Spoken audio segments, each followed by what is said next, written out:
Today I want to tackle the pros, cons, trade-offs of working in retirement. I get a lot of questions on this topic, and it's a difficult one, but I'll give my experience, my impression, things I've seen with other folks.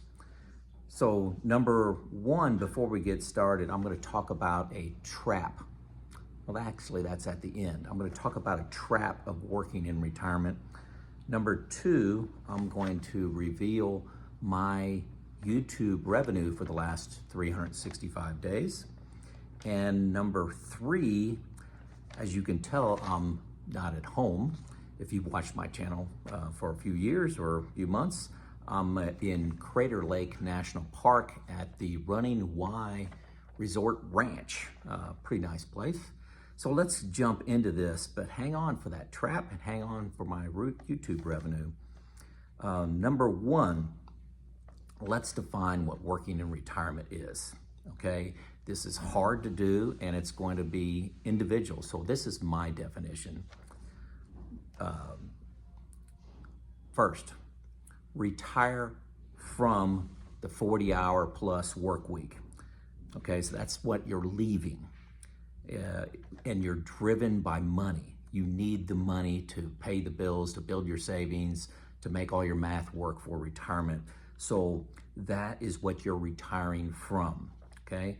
What you're retiring to is, let's say, something less than 20 hours a week where you're driven by fulfillment, relationships, socialization, being part of a team.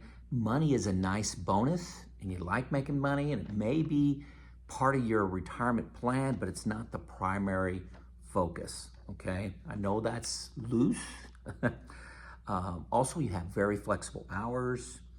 You take off work anytime you want. Very little stress.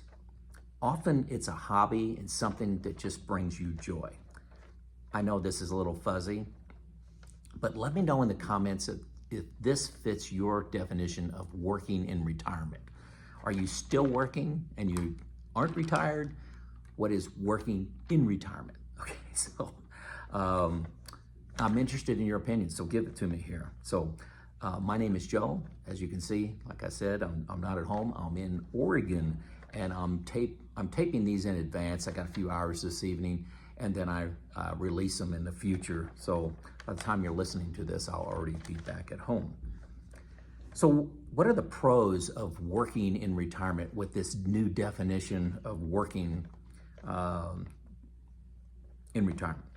So it can enable your early retirement. So if you work, 10, 15 hours, very flexible, brings you joy and brings you money, maybe you can retire 1, 2, 3 years earlier than you thought.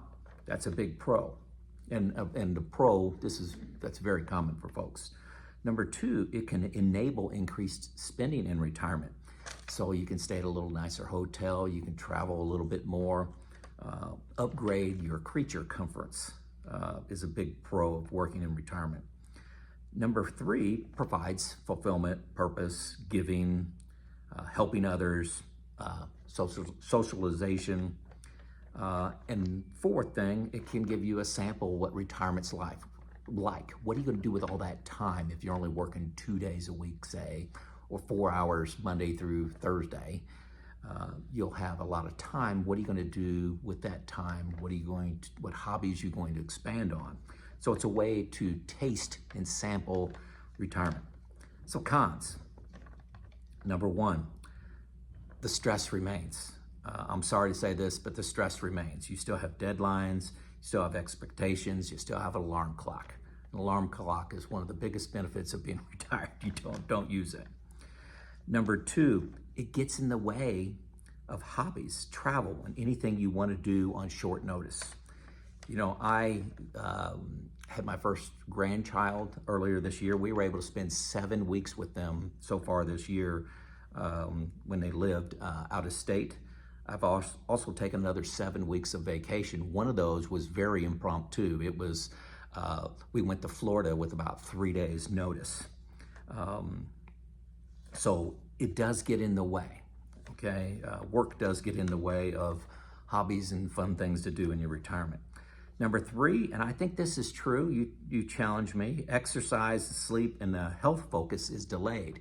One of the things that happens to at least 50% of retirees is they get really serious about their health journey and their health span.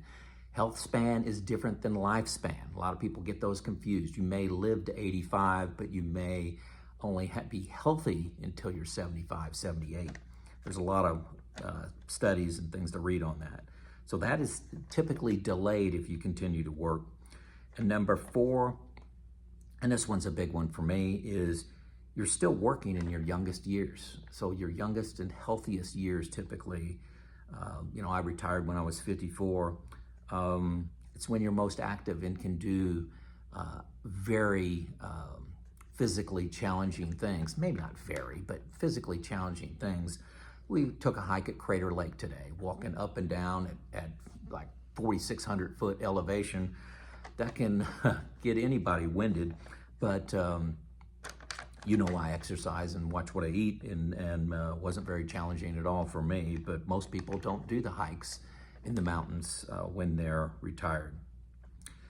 So for me, I make videos. I make them when I want, the number I want. Sometimes I'll make 4 in one day and then release them over the next 2 weeks. Say it's raining or I don't have much to do and I'm inspired, got a couple ideas. It could be a nice day and I'm inspired and don't have anything going on that afternoon. I have no schedule, it's 100% flexible. I've gone as much as 2 weeks without making videos when I just wasn't inspired to do so with a good topic. I still travel. I'm gone for 10 days here on this adventure, and this is the second video I've made. I wasn't planning on making any. I actually pre-released some videos so I can make them or not when I'm traveling, when I'm inspired.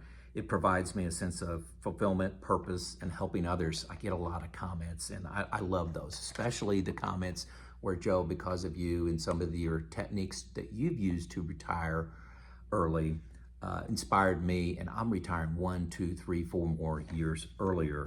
I love hearing those. So as promised, YouTube revenue for the last 12 months, I just checked this, $34,700. $34,700 has been my YouTube revenue. So just wanted to share that. So let me know if that was higher or lower than you thought. Now, I promised you one trap. This is a big trap. Be cautious of listening to your financial advisor's input on whether you should work or continue working in retirement. Should you continue working at your old job or continue working in retirement? They are motivated and compensated to keep you working. If they're working or paid for by assets under management, the more you work, the more your assets grow, the more they can charge you assets under management. Not all of them are like this, but be cautious, it's your money. They are motivated and biased to maximize their assets under management. Not all of them are bad. I'm not saying all of them are bad people, but they're not gonna love your money as much as you do. Number 2 under traps, I have the same concern for financial advisors that recommend taking Social Security early. It may make sense for you to take it early. Do your own research and study on this topic, but a financial advisor is incentivized to have you take it early so that you let your assets grow in your IRA, your Roth, or in your brokerage account, to let them grow. They are biased to let them grow because they can get a higher fee from assets under management if you're using a financial advisor. Financial advisors, I think, are great people as a group, but I'm telling you, there's a percentage of them that are biased towards these incentives. These incentives, they're real, okay? Let's see. Okay, that's all I had. Hey, I read through my list. I'm a little not as fluid in my video today because I'm making it on a small sheet in a resort lobby here. So hopefully you've learned something. Is your definition of working in retirement different than mine? Let me know. It's Joe out.